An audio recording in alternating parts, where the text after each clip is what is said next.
Hello everyone, good morning. कैसे आप सब? आई होप आप सब अच्छे होंगे। Welcome to Riya family blogs. अभी ये सुबह का समय है।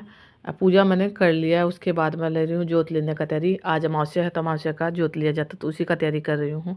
किचन से मैं सामान ले आई हूँ और उबला जो चढ़ाते हैं वो चढ़ा दिया है। वो होगा उतना देर में यहाँ का तैयारी कर लूँगी। हाँ, कहानी मैंने नहीं सुना है तो वो इसके बाद में सुनूँगी। जोत लेने के बाद कहानी सुन लूँगी, तो इसलिए साथ में दोनों का तैयारी कर लूँगी, कहानी सुनने का भी और जोत लेने का भी। अब पीयूष नहा के आया अभी, क्या कि आज पीयूष सबसे लास्ट में नहाया है। लक्की ने पहले पूजा कर लिया तो वो मेरा तैयारी में मतलब तैयारी करवाने में साथ दे रहा है। सामान इधर से उधर करना रहता है तो वो कर देता है। स्वेटर मैंने पहना नहीं है। हालांकि मेरे यहाँ ठंड बहुत है, तेज़ ठंड है, मतलब कि धूप भी नहीं आया है, बहुत ज़्यादा ठंड है। पर वही है कि मेरा आदत है कि सुबह सुबह नहा के जैसे एकदम ये कपड़ा धोया हुआ कपड़ा जब पहन के पूजा करते हैं तो वही मेरे साथ भी हो जाता है। स्वेटर जब मैं एक बार पहन लेती हूँ तो उसको दिन भर पहन के रखती हूँ तो वो जूठा हो जाता है। हालांकि मैं निकाल के 2-3 रखती हूँ पहनने के लिए, पर कभी कभार एक होता है भूल से मैं कभी चाय पानी पी लेती हूँ उसमें, तो मेरे मन में हो जाता है कि जूठा हो गया है। तो मेरा कोशिश यही रहता है, हाँ, जिस दिन धोया हुआ स्वेटर नया निकालती हूँ उस दिन मैं पहन के पूजा कर लेती हूँ। और जिस दिन नहीं निकालती तो स्टॉल जो है जो मेरा ये पूजा के लिए मैंने रखा हुआ है तो ये भी गर्म रहता है तो इसी को ओढ़ लिया मैं। हालांकि जब काम करते तो वैसे भी ठंड नहीं महसूस होता है। जब काम पूरा कंप्लीट हो जाता है उसके बाद तो मुझे इतना ज़्यादा ठंडा लगता है कि सबसे ज़्यादा ठंडा मुझे ही लगता है। जब काम करती हूँ तब मुझे उतना ठंडा नहीं लगता है। सुबह से लेके जब पूजा करती हूँ तब तक मुझे ठंड उतना नहीं लगता है। हाँ, उसके बाद जो ठंड लगता है तो सबसे ज़्यादा मुझे ही लगता है। बच्चों को भी मैं चिल्लाते रहती हूँ कपड़ा पहन लो कपड़ा पहन लो, क्या कि मेरे यहाँ सबसे ज़्यादा मतलब कि बच्चों को भी नहीं लगता है, इसके पापा को बहुत कम लगता है, मुझे सबसे ज़्यादा लगता है। नहीं पहना उतना देर किया, हाँ नहीं पहनती तो पीयूष लकी को बुरा भी लगता है। लकी बोल भी रहा है मम्मी स्वेटर पहन लो, ला के दे दूँ स्वेटर पहन लो। हालांकि मुझे उतना लग नहीं रहा है जब काम कर रही हूँ तो। लकी ने पूरा मेरा काम कर दिया है, जैसे सामान ला के देना करना सब काम कर दिया, क्योंकि ये सबसे पहले उठने के साथ में ये नहाता है, उसके बाद कोई काम करता है। पीयूष है जो मेरा पहले नहाने से पहले हेल्प करवा देता है बहुत सारा काम का। क्या कि मेरे यहाँ जो सुबह सुबह का काम रहता है ना बहुत ज़्यादा रहता है, वैसे तो सबके यहाँ रहता है, पर मेरे यहाँ एक दुकान का घर का चारों तरफ दोनों तरफ देखना पड़ता है, तो फिर सब कोई बिजी रहते हैं सुबह सुबह। हाँ, 9 बजे 9:30 के बाद उतना ज़्यादा नहीं रहता है। सुबह 6 बजे से लेके 9 बजे तक बहुत ज़्यादा बिजी रहते हैं, उसके बाद उतना नहीं रहता है, क्योंकि सब अपने अपने में लग जाते हैं। बच्चे अपना स्कूल चले जाते हैं नहा धोआ के, मैं अपना किचन में लग जाती हूँ तो अपना किचन का करती हूँ, इसके पापा अपना दुकान में चले जाते हैं तो सब अपने में हो जाते हैं।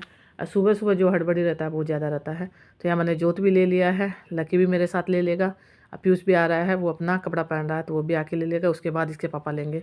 क्या कि सब एक साथ बैठ के नहीं लेते हैं, जैसे पीयूष दुकान जाएगा तो इसके पापा आएंगे, तब पीयूष लेगा उसके पापा ले लेंगे, पहले हम मैं ले लूँगी, क्या कि मैं जोत लेने के बाद कहानी सुनूंगी। हाँ, बहुतों के यहाँ देखती हूँ केवल जेंट्स लेते हैं, मेरे यहाँ सब कोई लेते हैं, सब कोई पूजा करते हैं, वो तो आप सबको पता ही है, जो भी पूजा होता है मेरे यहाँ सब कोई करते हैं। देखा जाए तो सुबह का पूजा भी सबसे पहले मेरे यहाँ लकी करता है, मंदिर का सफाई करना, सब काम करना, बर्तन साफ करना, सब काम उसके बाद मैं करती हूँ। अपना जैसे भोग लगाना, ये फूल चढ़ाना, ये सब काम बाद में करती हूँ, कहानी सुनना पहले मेरे यहाँ लकी कर देता है, उसके बाद मैं करती हूँ। इसके बाद मैं आ गई हूँ सीधा किचन में, क्या कि अब देखिए मेरा ठंड का हिसाब, सबसे ज़्यादा आते ही मैंने मोटा वाला जैकेट पहन लिया है, स्टोल लगा लिया है, क्या कि मुझे ठंड लगता है पर काम ज़्यादा रहता तब नहीं लगता है, तो मैंने सबसे पहले जैकेट पहना है। वो वाला स्टोल मैंने रख दिया क्या कि वो पूजा का है। तो चाय चढ़ा दूँगी, क्या कि मेरा भी उसके पापा का चाय होगा, हम चाय पियेंगे। अब बच्चों के लिए मैं टिफ़िन लगा दूँगी, क्या कि नाश्ते का तैयारी मैंने पहले ही कर दिया था, तो दोनों का टिफ़िन दे दूँगी। उसके बाद सीधा भी निकालना है, जो अमावस्या के दिन निकाला जाता है तो वो भी निकालना है, पर सबसे पहला काम है चाय चढ़ाना, क्या कि चाय होते रहेगा तब अपना दूसरा काम करते रहूँगी। सीधा जब निकालते हैं तो उसमें कच्चा खाना दिया जाता है। हाँ, बहुतों के यहाँ देखती हूँ कि खाना बनाया हुआ भी दिया जाता है, पर मेरे यहाँ अमावस्या के दिन कच्चा खाना ही दिया जाता है, तो मैं ज़्यादातर चावल ही निकालती हूँ। क्या यहाँ जहाँ मैं रह रही हूँ वहाँ चावल ज़्यादा खाया जाता है, सबको पसंद भी चावल ही आता है, तो मैं चावल ही निकालती हूँ, क्या कि जो यूज आ जाए वही सामान देना चाहिए। कभी कभार होता है मैं आटा भी दे देती हूँ, पर ज़्यादातर मेरे यहाँ चावल ही दिया जाता है, तो यही चावल दाल सब्जी ये निकाल के मैं दे दूँगी, कच्चा खाना ही दिया जाता है, पर यही है थाली में निकाल के देना चाहिए। पर जिनको मैं दूँगी वो थाली लेके जा नहीं सकते हैं, उनसे चला नहीं जाता है, तो इसलिए मैं पन्नी में करके दे दूँगी तो वो आराम से अपना लेके चले भी जाएँगे, क्योंकि फिर भी थाली में लगाने के बाद भी पन्नी में डालना रहता है, तो इसलिए मैं सीधा पन्नी में डाल रही हूँ, नहीं तो इसको थाली में निकालना रहता है खाने को फिर पन्नी में दिया जाता है, पर मैं सीधा पन्नी में निकाल रही हूँ। तो चावल निकाल दिया, उसके बाद मैं ब्लैक पन्नी में कर दूँगी, फिर बड़ा पन्नी में कर दूँगी सब्ज़ी जब निकालूँगी, क्या कि सब्ज़ी मेरे यहाँ लाया हुआ नहीं है, तो जो सब्ज़ी घर में वो निकाल के दे दूँगी और बाहर से दे देंगे, क्या कि मेरे यहाँ तो सुबह सुबह बाहर में सब्ज़ी खूब सारा मिलता है तो वहीं से लेके दे देंगे। घर से तो केवल आलू है तो आलू निकाल के मैं दे दूँगी।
अभी 1:30 बज रहे हैं। मैं रूम में बैठी हूँ। आज रूम की धूप में हल्का सा धूप आपको दिखाई भी दे रहा है। हल्का सा मैंने खिड़की को बंद कर लिया है क्योंकि नहीं तो यहाँ से आपको क्लियर नहीं दिखाई देता, इसीलिए फिर वापस खोल लूँगी बात करने के बाद। बाहर में हवा चल रहा पूरा तेज़। जैसे आंगन में बैठी मैं धूप में बैठूँ तो धूप की बजाय ठंडा ज़्यादा लगता है, तो मैं यहाँ इसमें बैठी हूँ, बेड पर बैठी हूँ अपना रूम में। यहाँ आधा घंटा धूप रहेगा तो उतना देर मैं यहाँ बैठ के थोड़ा सा अपना फ़ोन भी देख रही हूँ, फ़ोन का भी काम कर रही हूँ और धूप भी ले रही हूँ। क्या कि खाने पीने का तो मैंने सब काम कंप्लीट कर दिया। आज जल्दी हो गया क्या कि आज गुरुवार है तो कपड़ा नहीं धोना था। गुरुवार के दिन थोड़ा सा इंतज़ार रहता है कि कपड़ा नहीं धोना रहता है तो काम थोड़ा जल्दी जल्दी हो जाता है। हालांकि मुझे मार्केट जाना था तो वही है, अमावस्या था आज। मैंने सुबह अमावस्या को जोत लिया है। तो बोला जाता है कि अमावस्या के दिन जैसे कोई भी काम हो नहीं करना चाहिए, मार्केट का नया सामान नहीं लेना चाहिए, तो इसलिए मैं नहीं गई। नहीं तो आज थोड़ा सा काम जल्दी हो गया तो मैं जाने वाली थी, पर अमावस्या के दिन नहीं जाना है तो फिर देखती हूँ कल ही जाना होगा। क्या कि 2-3 दिन पहले मैं जब गई हूँ तो मैंने आपको बता ही दिया मेरा काम नहीं हुआ, जो इस काम के लिए मैं गई थी वही संक्रांत आ रहा है तो उसी का मुझे सामान लेना है। जो भी करना है वो तो आपको दिखाई दूँगी, जो हो पाएगा वो कर दूँगी। देखती हूँ कैसे क्या होता है, क्योंकि उतना मुझे पता नहीं है। पूछ पूछ के सब मैं कर भी रही हूँ, जितना मुझसे हो पाएगा उतना कर दूँगी। अभी जाऊँगी मार्केट, देखती हूँ। क्या कि एक तो सबसे बड़ा दिक्कत क्या है, जो मैं कर रही हूँ तो दीदी ने वहाँ से बता दिया ऐसे ऐसे कर लेना, पर वो सामान यहाँ पूरा कंप्लीट मिलता नहीं है। मेरे साथ बहुत बड़ा टेंशन हो गया है। सबसे पूछ रही हूँ कैसे क्या होगा, तो जितना हो पाएगा उतना तो कर दूँगी, नहीं हो पाएगा उसका आगे देखूँगी कैसे क्या होगा। क्या कि जिस काम के लिए मैं परसों भी मार्केट गई थी तो हुआ नहीं है। अब मैंने भाभी को बोला, भाभी बोल रही थी देखते 1-2 जगह और पूछेंगे, अगर हो गया तो ठीक है, नहीं हुआ तो फिर वहीं से करवाना पड़ेगा, बाद में करूँगी। पर वही है, संक्रांत के दिन जैसे शुरू करते तो उसी दिन उसको कंप्लीट भी करना होता है, पर नहीं हो पाएगा तो उसके लिए मैं क्या कर सकती हूँ, कोशिश करूँगी। आज दिन गुरुवार है तो कल फ्राइडे के दिन मार्केट जाएंगे। अभी तो काम कंप्लीट हो गया, अगर होता तो मैं आज चली जाती तो मेरा काम और हो जाता। हालांकि आज ठंडा हमेशा से ज़्यादा है, सुबह बहुत ज़्यादा तेज़ ठंड हो रहा था। अभी भी धूप हुआ है, जैसे 12 बजे के बाद धूप हुआ मेरे ख्याल से, तो वही है, हवा तेज़ चल रहा है तो धूप में भी ठंड लग रहा है। फिर उसके पापा भी अभी ऐसे ही बैठे हुए थे, तभी कपड़ा मतलब कि जैकेट दूसरा लेके गए हैं, अपना मफलर लेके गए हैं। हवा चलता है, बाहर में हवा लगता है, धूप है पर हवा में पता नहीं चलता है धूप का। कपड़ा मैंने धोया नहीं है तो उतना टेंशन है नहीं। तो मैं सोची अगर नींद आएगा थोड़ी देर के लिए सो जाऊँगी, नहीं नींद आए तो अपना फ़ोन देखते रहूँगी। काम तो मुझे उतना करना नहीं है, क्या कि ज़्यादा ठंड रहता है तो मैं चावल दाल नहीं बनाती हूँ। कल मैंने बना दिया तो मैं आज देखती हूँ, अगर बच्चे बोलेंगे तो आने के बाद ही बनाऊँगी। क्या कि ठंडा बना के तो रखना नहीं है। मेरा पीयूष का थोड़ा सा रहता है, उसको चाहिए, तो बोलेगा तो आने के बाद बना दूँगी, नहीं तो फिर वही रोटी सब्जी हो जाएगा। और तो कुछ शाम में देखते कुछ अलग बनेगा। तो अभी तो मेरे दिमाग में कुछ नहीं है, और बच्चे बोलेंगे उसी हिसाब से होगा। इसके बाद सीधा ये शाम का समय, शाम के 7 बज रहे हैं, चाय पानी सबका हो चुका। उसके बाद मैं लगी हूँ खाना बनाने में, मतलब कि 6:30 बजे में लगी होगी। तो वही सब्ज़ी काटने में आधा घंटा लग ही जाता है। जैसे आलू सबसे ज़्यादा मुश्किल लगता है, नया वाला आलू जो छील के काटना सबसे ज़्यादा मुश्किल में मुझे लगता है। एक तो उसमें गंदा इतना ज़्यादा निकलता है, 3-4 बार पानी से निकाल के धो भी लेते फिर भी गंदा निकलता है, बहुत ज़्यादा मिट्टी आता है। हालांकि मैं धो के एक बार रख देती हूँ जैसे आता है तब आलू, पर मेरे यहाँ बोरा वाला आलू आया हो तो उसको सबको धो के रखना रहता नहीं है, कि एक धोने के बाद ख़राब जल्दी होता है, तो उसी में से निकाल के यूज करती हूँ तो और ज़्यादा गंदा निकलता है, मिट्टी मिट्टी पूरा निकलता है। सोयाबीन को मैंने पहले भिगो के रख दिया है। आलू को मैं फ्राई कर रही हूँ, क्योंकि आलू सोयाबीन का मुझे सब्जी बनाना है। उसके बाद सोयाबीन को फ्राई कर दूँगी। वही 2-3 बार पानी से निकाल के मैं धो के और इसको निचोड़ के रख देती हूँ, तो इसको लास्ट में फ्राई करूँगी। पहले मैं आलू फ्राई कर रही हूँ, क्योंकि बहुत दिन से मेरा भी उसका फरमाइश था कि मम्मी आलू सोयाबीन का सब्ज़ी बना दो, तो आज मैं बहुत दिन बाद बना भी रही हूँ। इसलिए सबका कहना था कि अच्छा सा सब्ज़ी बन जाना चाहिए, इसलिए मैं फ्राई करके बना रही हूँ। नहीं तो फ्राई करके बनाने में थोड़ा सा टाइम तो लगता है, पर अच्छा फ्राई करके बनाते तो थोड़ा सा अच्छा लगता है।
यहाँ आलू मेरा फ्राई हो रहा है, साथ साथ में मैं अपना दूसरा काम भी करते जा रही हूँ, क्योंकि बोतल का तेल ख़त्म हो गया तो दूसरा तेल अभी डाल के रख दूँगी, तो जब ज़्यादा ज़रूरी रहेगा तब मतलब हड़बड़ी नहीं रहेगा। हालांकि थोड़ा सा तेल तो अभी भी मुझे लग जाएगा, इसीलिए भी डालना पड़ रहा है। फिर नमक का डिब्बा है जो मैंने साफ़ करके रखा था, तो वो तो अभी भी गीला है। सुबह से मैंने नमक को खुला रखा हुआ है, जैसे प्लास्टिक का डिब्बा में रखा हुआ है, क्योंकि नमक का जो ये रखती हूँ मैं शीशा का रखती हूँ। पहले तो मैं भी प्लास्टिक का रखती थी, पर किसी ने बताया कि शीशा का ठीक रहता है, तो मैंने शीशा का इसमें डाल लिया। हालांकि पहले इस डिब्बा का कोई यूज नहीं था, अब बहुत अच्छा। यहाँ मैं सब्जी के लिए मसाला भून रही हूँ, इसी में मतलब कि पसीना से पूरा हालत है मेरा। आज मतलब कि फरमाइश है कि अच्छा सा सब्जी बना चाहिए। मैं अपना कोशिश कर रही हूँ कि अच्छा बन पाएगा, इसलिए मुझे बाद में पता चलेगा, इसीलिए मैंने फ्राई किया। नहीं तो मैं जल्दी से मतलब कि कोई भी सब्जी को फ्राई करके बनाने का कम कोशिश रहता है, पर आज मैंने सोयाबीन का सब्जी बहुत दिन बाद बनाया, इसलिए मैंने फ्राई भी किया, नहीं तो नहीं करती जल्दी से। इसके साथ खीर सेवई वाला उसको भून कर रखूँगी, उसके बाद अंदर जाऊँगी, फिर बेटी को पढ़ाई कराऊँगी। हालांकि 8 बजने वाला था, 8 बजे से 9 बजे तक दोनों का पढ़ाई हो जाएगा। फिर सेवई को फ्राई इसको भून के रख दूँगी, दूध चढ़ा छोड़ दूँगी। वैसे तो दूध मेरा सुबह का खूब देर तक गर्म, कम से कम आधा घंटा से ज़्यादा ये चढ़ा हुआ था, तो थोड़ा गाढ़ा हो चुका, थोड़ी देर के लिए वो चढ़ा दूँगी, आधा घंटा तो लगभग लग ही जाएगा। मेरा ये देखिए नया फोन में ये हालत है, जल्दी से बना देगा। रखो ना। आज मेरे यहाँ अयोध्या जी से जो चावल आता है वो आया, वही थोड़ा सा मैंने आंटी जी को भिजवा दिया है। तो आंटी जी का जो घर है गली में है, तो वहाँ कोई जल्दी से जाता नहीं है, मेरे यहाँ तो दुकान में लेके चले जाते हैं।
यहाँ सेवई को घी डाल के मैंने भून लिया, अच्छे से लाल कर लिया पूरा, क्योंकि दूध में डालने के बाद इसका कलर फिर भी थोड़ा सा हल्का हो ही जाएगा। और थोड़ा सा इसमें काजू बादाम काट के मैं डाल दूँगी, उससे वो टेस्ट अच्छा आ जाएगा। क्योंकि जब भी बनती है शाम के समय ज़्यादातर मैं बनाती भी हूँ, जैसे खाना के साथ में सब्जी। आज तो हालांकि अच्छा है, कभी सब्जी अच्छा नहीं होता तब भी बनाती हूँ, हालांकि आज तो सब्जी भी अच्छा है और सेवई भी मैंने बना दिया। होगा तो बाद में पराठा बना दूँगी, क्योंकि पराठा अच्छा लगता है, बच्चों को ज़्यादा पसंद आता है। पर मैं बनाना कम चाहती हूँ, मैं ज़्यादातर रोटी बनाती हूँ, क्योंकि सुबह शाम तीनों टाइम पराठा खाओ तो फिर अच्छा नहीं रहता। इसलिए आज सब्ज़ी अच्छा है तो मेरा मन करा कि मैं मतलब कि सिंपल वाला पराठा बनाऊँगी, तेल का ही, और कुछ डालूँगी नहीं उसमें, कुछ भरना नहीं। केवल सेवई का खीर बनने में ज़्यादा टाइम नहीं लगता है, मतलब कि सेवई डालने के बाद 5 मिनट इसको छोड़ना पड़ता है, ज़्यादा देर नहीं छोड़ना पड़ता है, वो भी पास रहना पड़ता है। और आज मुझसे गलती हुआ है कि मैंने मतलब कि डालने के बाद छोड़ दिया था इसको, और फिर मैं भूल गई, मतलब कि बच्चों को पढ़ाने के लिए बैठ गई तो भूल गई हूँ, दिमाग से निकल गया, तो हल्का सा ये नीचे लग गई थी। हालांकि ख़राब नहीं होती, खाने लायक थी, ये नहीं कि खा नहीं सकती, ज़्यादा नहीं, हल्का सा जैसे होता है ये कल नीचे लग गई थी। तो उसमें दूसरा बर्तन मैंने निकाल लिया, तो एक स्मेल तो हो रहा था हल्का सा इसमें, पर खाने में कोई टेस्ट का पता नहीं चल रहा था। सबको पसंद आई, मतलब कि बर्बाद नहीं गई, यही है। थोड़ी सी देर और ज़्यादा रहता तो बर्बाद हो जाती, पर बर्बाद नहीं गई, सब ने खा ली है। यह सब्ज़ी भी मेरा बन चुका है, जो मैं आपको दिखा देती हूँ। दूर से तो कलर इसका मतलब पीला पीला लग रहा है, हालांकि मैं लाल मिर्च कम डालती हूँ। एक होता है दिखाने के लिए लाल मिर्च ज़्यादा डाल देते हैं, वो मैं नहीं डालती हूँ। मैं ज़्यादा हरा मिर्च ही डालती हूँ, लाल मिर्च बहुत कम डालती हूँ। फिर भी किसी को लगता है कि मैं बहुत ज़्यादा डालती हूँ, किसी को लगता है एकदम से कम डालती हूँ, पर अपने हिसाब से मैं कोशिश मेरा रहता है कि मैं कम डालती हूँ। यहाँ मैं आप सबको दिखा देती हूँ सब्ज़ी मेरा कैसा बना, ये देखिए। ना तो ज़्यादा लाल हुआ, ना ही ज़्यादा फीका लग रहा है, देखने में अच्छा लग रहा है, खाने में भी सब्ज़ी अच्छा बना था। यहाँ का काम हो गया, अब चलते हैं अंदर में। रोटी बनाना नहीं है, वो लेट से बनाऊँगी, थोड़ी देर बच्चों को पढ़ाने के लिए बैठूँगी, दोनों इंतज़ार करें अंदर में बैठ के। 6:30 बजे मैं 6:30 नहीं 7 बजे मैं लगी होगी शायद खाने का तैयारी करने में। 8 बजते बजते मैंने तैयारी पूरा कर दिया कि रोटी बनाना बाकी है, जो 1 घंटा बाद बनेगा। 1 घंटा इनको लेकर बैठूँगी। टाइम दिखाऊँ, 8:02 पे मैं आई हूँ। देखती हूँ 1 घंटा लग जाएगा। ये पढ़ने के लिए बैठा है, गुन्नू आ गई है। आजकल गुन्नू से लड़ाई हो गया है, कम आती जाती है, कम बातचीत होता है। उसको भूख लग गया होगा, वो आती आवाज़ देती है। जा। इसके बाद यहाँ खाने का प्लेट लग चुका। आप सब यही खाना खा लीजिए, क्योंकि सबने खा लिया, लास्ट में मेरे लिए लगा है। सब कोई खा चुके हैं। पर इस वीडियो का भी एंड करती हूँ। अगर आपको वीडियो जरा सा पसंद आए तो वीडियो को लाइक कर दीजिएगा, शेयर कर दीजिएगा, चैनल पर नया तो सब्सक्राइब कर दीजिएगा। कल मिलेंगे अच्छी सी नई वीडियो के साथ, तब तक ले बाय बाय।